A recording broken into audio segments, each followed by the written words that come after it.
WBEV and Community Comment. And it is presented by Professional Floor Covering, and we will hear more about our friends just a little bit later here as we are going to jump right into the action. And so without further ado, here is Kevin Haugen. Well, thank you very much, and good morning. Welcome into today's Community Comment. Our guest joining us on the program this morning is Wisconsin District 48 Representative Andrew Hysell. Andrew, thank you so much for joining us on the program today.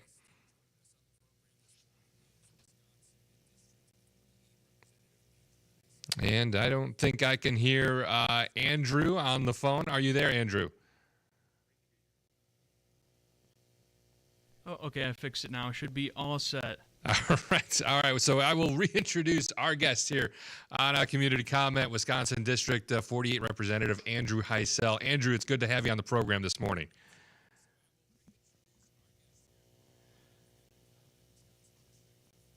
And still not hearing Andrew. We are going to actually take a short break here, figure out our phone situation, and be back with more community comments here in just a moment.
a whirl and throw it back to Kevin Haugen for today's community comment.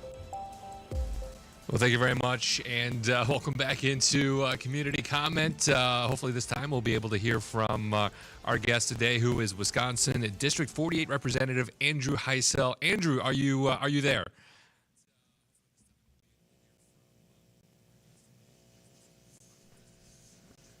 Still waiting to hear from Andrew. We'll keep it here as we'll try to figure out our technical difficulties. Andrew, I don't know if you can hear me, but I apologize for the confusion here this morning.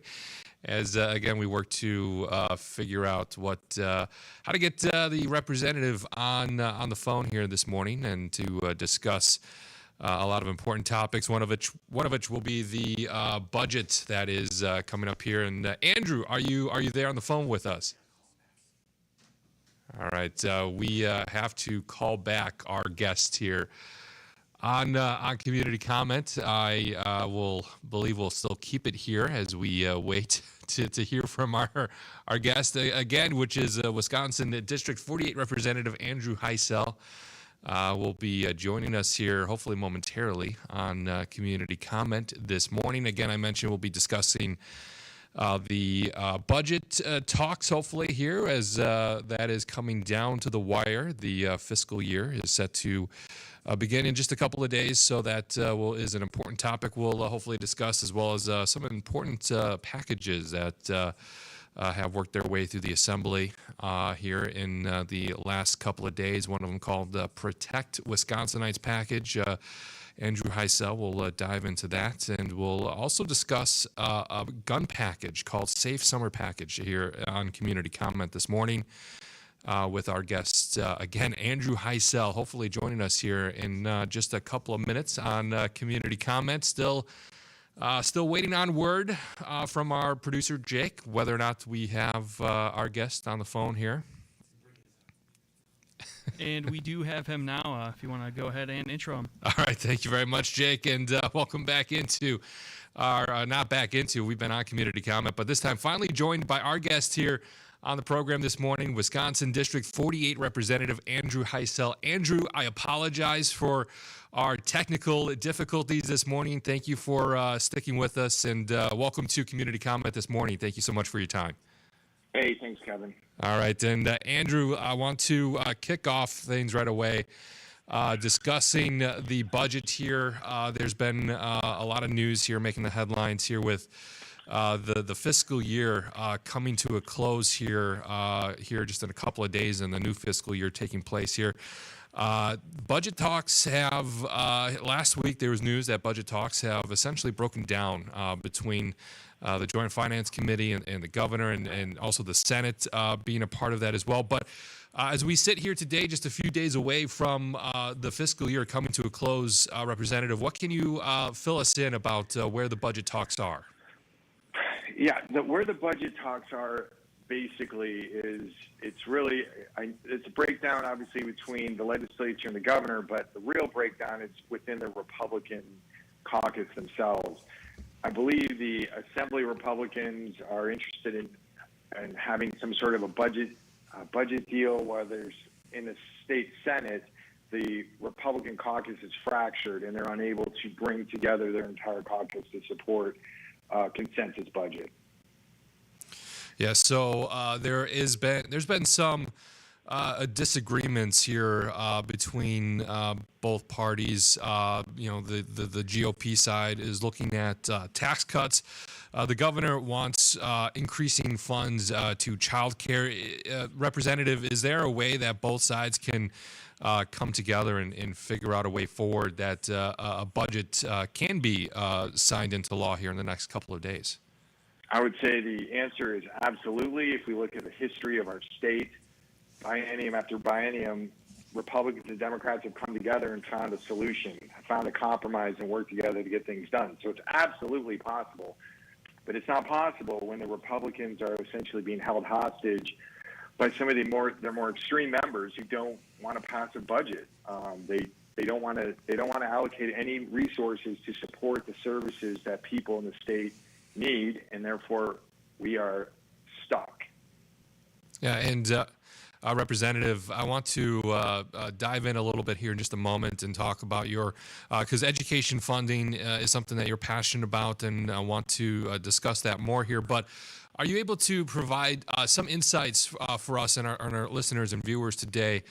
Essentially, what potentially could happen if a budget is not on the governor's desk for a signature here when the new fiscal year starts?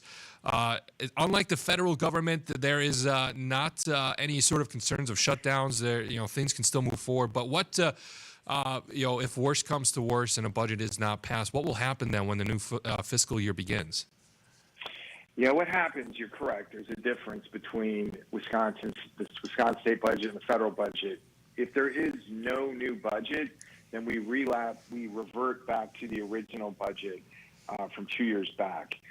And that may not sound like a big deal, but as everybody knows, inflation's a thing, and that affects services that people rely upon, education services, veteran services. These things will be impacted, and it will be felt. This is why we're supposed to get this done by a certain date. It's our job. We're supposed to get it done, and it's not going to get done, and that's really a problem. Yeah, the governor here this past Tuesday, speaking to reporters in Wausau, said that there's been good conversations going on right now, and progress is being made. And then Assembly Speaker Robin Vos said that the most important thing for us is to figure out what everybody wants and to be on the table, to be at the table, to be able to finish these negotiations. As I mentioned just a few minutes ago, education funding has been a main topic here in this budget. And Representative, what are some of the important sticking points when it comes to education funding that the governor wants to see included in and wants to see a part of this next biannual budget here? Yeah, that's a good question. I mean, in education funding, what a huge part of the governor's proposed budget proposal is to support local communities and their school funding needs. As everyone is well aware, local property taxes in Wisconsin and the amount that goes towards schools is very significant. That's not an accident. It's because the state is not paying its fair share. So you can say, hey, I really think government should spend less or we should live within our means. Fair enough. But right now we're not even paying the basics. So people at the local level are having to raise taxes on themselves through operating referenda. And we've seen record number operating referenda across the state. So the governor's budget would say, hey, special education costs are very high. We'll pay 60% from the state, 60%. And what the Republicans have come back with is, let's do 33%. And that's not even guaranteed. It could be even less than that. When you have a cost that's very significant at the local level, you need to have funding provided to offset that, or the local taxpayer is going to get it. And they've been getting it pretty hard. Yeah, that's something we've seen here in Dodge County here with a number of districts in our area having to look at going to operational referendums, and something that we've discussed with a lot of district superintendents in our area, Representative, is the fact that there's costs nowadays that 5-10 years ago are that they have never needed to budget for. One of them is IT security, as something that really has gone up in costs and is causing them to now have to budget for more than they have to in the past, and that's something that they find these districts have found themselves in a difficult position to be able to afford and also keep programs the way they have been for so many years. So. These districts have have been put in a tough spot to be able to continue to offer what they've been able to offer here for the last 5, 10, 15, 20 years. That's correct. The costs have gone up and the state share has gone down, and we're sitting on over $4 billion of a surplus, and we're simultaneously saying, hey, let's here at the state level give you guys all a little tiny tax cut, give a lot of it away to wealthy interests, but give you a small tax cut. But at the same time, guess what? You need to go to referenda and raise your own taxes. And to me, that is not accountable. That is not transparent. That's disingenuous.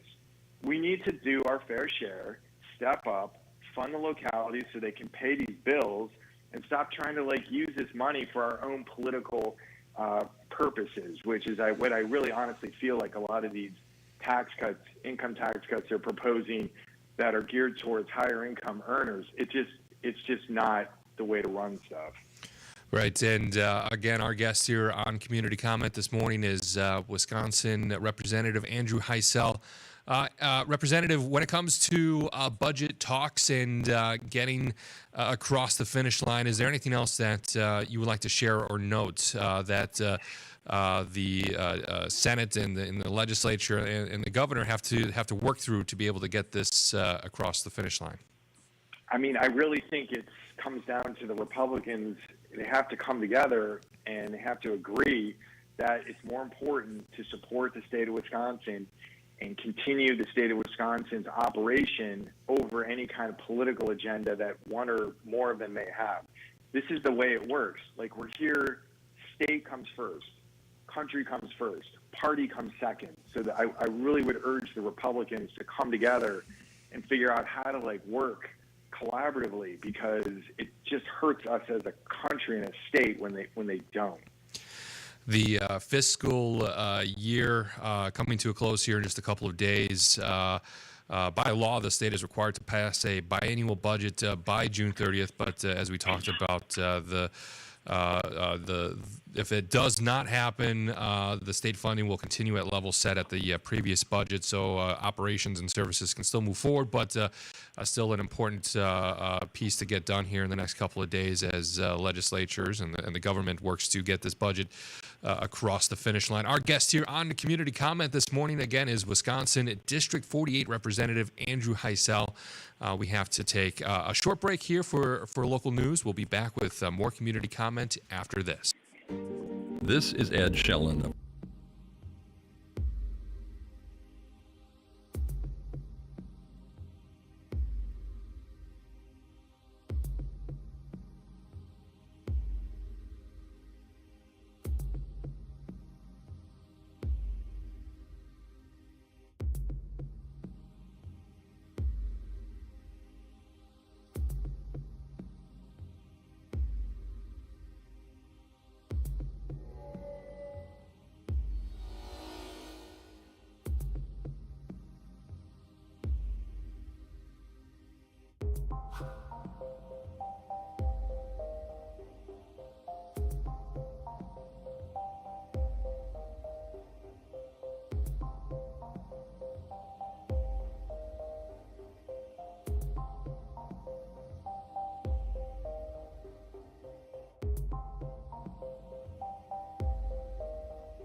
Again for today's community comment. Well, thank you very much, Jake, and welcome back into today's community comment. Our guest on the show this morning, Wisconsin District 48 Representative Andrew Hysell, joining us on the phone this morning. And Representative, there's another important package that you have been supporting here called the Protect Wisconsinites package. June Dairy Days roll on at the... And Representative, if you could just sort of set the stage for us here when it comes to what this package is, what it does, and why you're so passionate about it.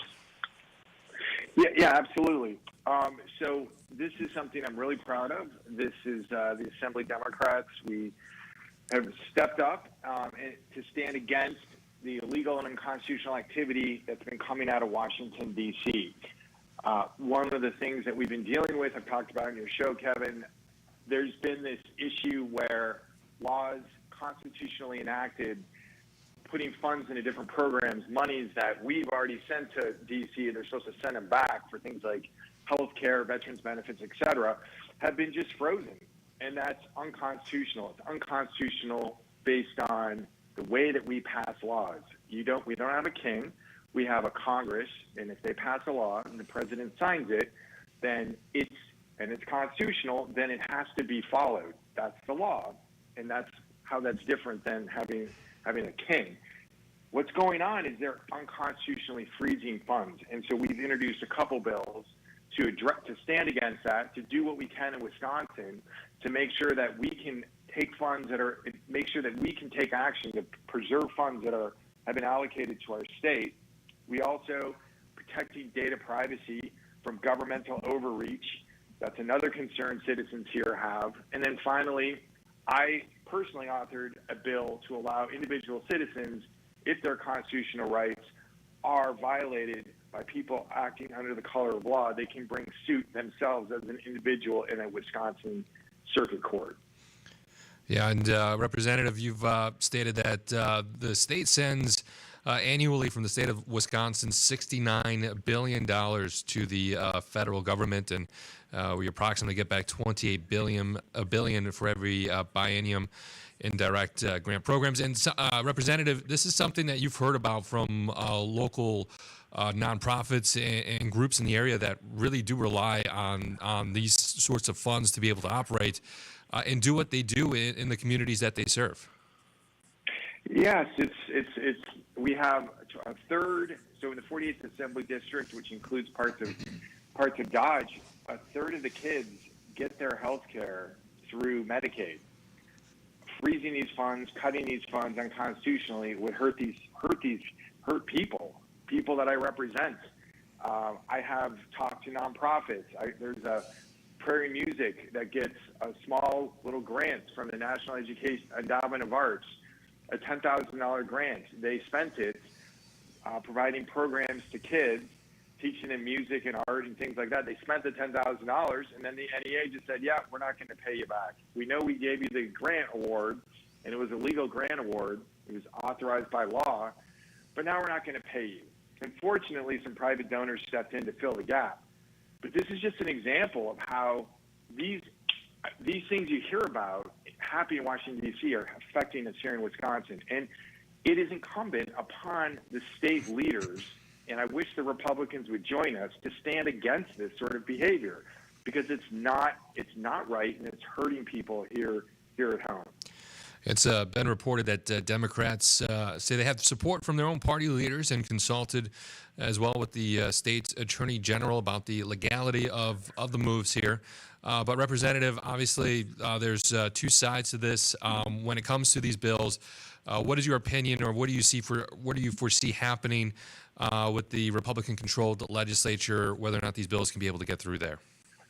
I think it's basically highly unlikely. This is something the Republican leadership's trying to ignore while it's happening in their backyard. I mean, we've heard about these town hall meetings where elected officials, Republicans, are being yelled at by their constituents. That they're trying to avoid this, hoping that nobody's paying attention. But the problem is, it's fun. basic services that we rely upon, that we pay for with our own tax dollars, are being frozen and held up. And we're concerned now that there's federal overreach that could potentially violate our freedoms and our liberties. And so we can't just ignore it. We're not elected to ignore problems. We're elected to address problems. And that's why I'm really proud of the work that my colleagues and I, Renuka Mayadev, Representative Baer, and Senator Larson, we stood up and we did this together. With this Protect Wisconsinites package, Representative, 4 bills are included there. Please enlighten our listeners and myself as well. Is this something that all 4 bills would need to come up to a vote together? Could one get approved and 3 others get voted down? Is this something that has to get passed all at once? Does not have to be passed all at once. We could do Mike Baer's data privacy bill, which I'm a co-author of, co-sponsor of. The bill could stand on its own and basically protect Wisconsinites' personal data from intrusions, improper intrusions. So yeah, we could pass that bill, and I think that's one. I bet you the vast majority of Republicans, if you didn't, if you just kind of caught them by themselves, they would say, "Yeah, it sounds like a good idea." So yeah, maybe we could. I don't want to give up hope. So. Yeah, it's hard to predict the future here when it comes to what could happen. And Representative, just because something does not get passed this legislative session, could this be something you foresee being brought up again in future sessions and getting multiple kicks at this can to get something passed through? Yeah, absolutely. I think that this is an example of especially if Democrats do acquire a majority in one or both of the 2 legislative bodies. These are the kinds of things we're going to do to stand up for Wisconsinites. So yeah, absolutely. This is not something we're just going to forget about. This is something that's really important to why we serve. Another package of bills that I want to discuss here with our guest, State Representative Andrew Hysell, here on Community Comment this morning, is the Safe Summer Package. And Representative, what does this entail? So these are 4 different bills that I've co-sponsored along with many of my colleagues, and the idea is to promote gun safety. So obviously we have a constitutional right, both at the federal and state level, in our 2 constitutions, to keep and bear arms. But at the same time, it makes sense with anything that is potentially dangerous to take common sense steps to minimize accidental shootings and suicides, and also to try to keep guns out of the hands of people who would use them to kill other people. Yeah, and one of the components here of this package is there's some red flag laws that would be a part of this universal background checks, a 48-hour waiting period. And Representative, this has been something that had originally been a part of state law that back in, I believe it was repealed in 2015 by Governor Scott Walker. So some of the stuff that we're seeing in this package has already been a part of law here in the state of Wisconsin. I just want to bring it back here in the state. And I think that just underscores that, it was in the law. It was clearly constitutional because it was in effect. And we're trying to just bring these things back. They're common sense things. We don't need to be dogmatic about this. Like one of my former colleagues, I never met him, but a representative from Milwaukee, Brostoff, he actually committed suicide, and he purchased a gun, and he used it pretty close to after he purchased it. And these 48-hour waiting periods are meant to provide a cool-off period for people like that, to prevent these kinds of things from happening, and also to prevent people from, in the heat of passion, doing something they'll later regret. Universal background checks. There's nothing wrong with making sure that you're not selling weapons to a criminal.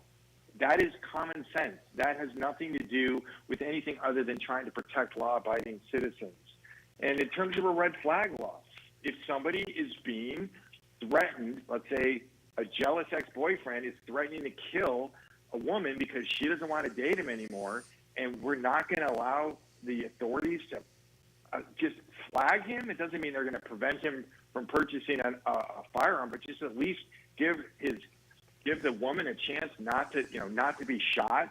I just don't see how these things are really straightforward. They're common sense, and you can still conceal carry. You can still buy firearms. None of these things are prevented. It just introduces some common sense, normal sorts of rules and regulations to protect people's safety. We're with Wisconsin District 48 Representative Andrew Hysell here on Community Comment this morning. We do have to take another break. More Community Comment is coming up next.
Thank you very much, and welcome back into our final segment of Community Comment this morning with our guest on the phone joining us this morning, Wisconsin Representative Andrew Hysell. here on the program this morning. And Representative, want to spend the few minutes we have left here on the program this morning discussing some recent floor session action, including a slew of mandates that the Republicans passed that were unfunded. Sure. As in yesterday. Is that Yes. reference? Yeah, yesterday. So, yeah, this is the first question you brought up, which is related to that, which is you're asking, like, why don't we have a budget? And I said it's because the Republicans can't get enough votes among their caucus to pass anything. And that's what happened yesterday. For the first time in modern history, the Republicans were passing bills through the Assembly to do things that I think everybody wants, things like creating certification for psychiatric treatment facilities, residence facilities for kids so that they don't have to be shipped out of state. So a program to do that. There was a program to provide grants for police and fire departments to have hearing protection for first responders, but they didn't put any money in any of them. So it was kind of like play acting. We were down on the Assembly floor debating bills that had these like provisions in there, but there was no money attached. And as you know, these things aren't free. There's no such thing as a free lunch. So if we're going to give hearing protection to cops and firefighters, you got to pay for it. And then if you're going to set up a treatment facility or you're going to designate places as treatment facilities, you need at least 4 staff members in Madison who can then organize and certify all these facilities. Otherwise, it's not going to happen. So we passed one after another these bills that were like pretend bills. I said it was kind of like playing tea with a kid. You move around the plastic plates and you sip the imaginary tea and you say, oh, this tastes so great. And isn't that wonderful? But this is the state legislature. We actually have to do real things. So it was pretty interesting. I'll say that. Is this something that once they are if they do go through and are approved, if funding is available, they come back around and say this is how it'll be funded and financially supported, or is that not how this should operate? The way it's worked, and this is throughout time, the way it's worked in Wisconsin is when you're a policymaker, when you're a legislator, and you're going to say, hey, we're going to do something. If it costs money, you put it in the bill. You don't say, we're going to do it later. And by the way, the Republicans even admitted while we were discussing on the Assembly floor some of these bills that they've been trying to get this funded through their caucus and that it had been rejected in one case 4 times. So they're trying to get credit for these things that people want and need, and at the same time, but they're not actually doing it. Because if they say they're going to do it later, they've got a track record of not being able to deliver. For example, we had this literacy law. It was a Republican law. It turned out to be a bipartisan law to improve literacy outcomes in schools across the state. And there's supposed to be $50 million. The governor put it in his budget. They cut it out. They passed the law, and they still haven't funded it. And it's been years and years. And my own schools in my own district are still waiting to get paid. So, again, there's so many games that are being played here in the state assembly. And yesterday was we literally were like, show us the money. It was like Jerry Maguire, show us the money, because you can't play act that you're passing laws if you're not going to actually follow through and pass all that is necessary to make the policy happen, which is definitely includes the money. Right. Yeah. And, another passage assembly bill that was approved was Assembly Bill 17, which promotes employee stock ownership plans, or essentially called ESOPs. Yeah. Yep. And I was a sponsor of that legislation. That legislation it does have a fiscal requirement. I don't think it does. That bill basically will actually happen. It doesn't require, a separate budget bill that these other unfunded mandates would require. So this ESOP program would allow employees, give them tax benefits, so that employees can become owners of the companies they work at. I had some constituents visit me. I actually met one when I was out knocking doors, one of these constituents. They explained to me how ESOPs help align the interests of the employees and the employer. it gives employees a stake in the outcome of the company. It allows them to also experience some of the benefits.